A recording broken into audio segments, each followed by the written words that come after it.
Sugatan ng 4 na katao sa salpukan ng 2 tricycle sa San Juan, Batangas. Nagbabalik sa report si Denise Abante.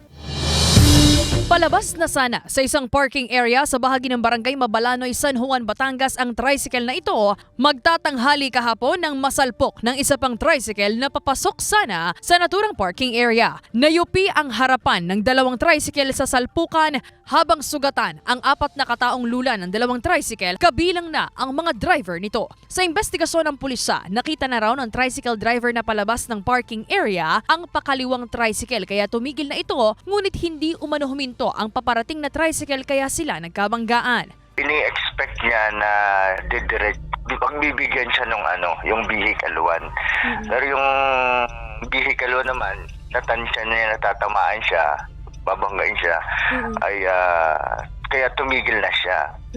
Ang naging lang ay dire-diretso pa din yung pagliliko ng vehicle to. Isinugod sa ospital ang mga nasugatan sa insidente. Patuloy pang nagpapagaling sa mga tinamong sugat ang mga biktima ayon sa pulisya. Nagkaroon na rin umano ng paunang pag-uusap ang magkabilang panig hinggil sa nangyaring insidente. Paulit-ulit namang paalala ng pulisya sa mga motorista. Tayong mag-iingat lalong-lalo na po sa kung tayo ay namamasada at namamasahero, hindi lang po ang ating sarili ang ingatan natin, pati po yung ating sakay.